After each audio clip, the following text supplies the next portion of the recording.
Deep in the sugar woods lived Barnaby, the only dragon who couldn't breathe fire.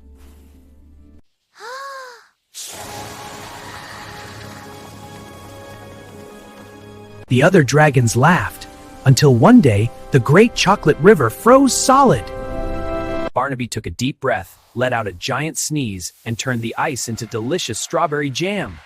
Now everyone wants to be Barnaby's friend. What's your favorite candy? Tell me below.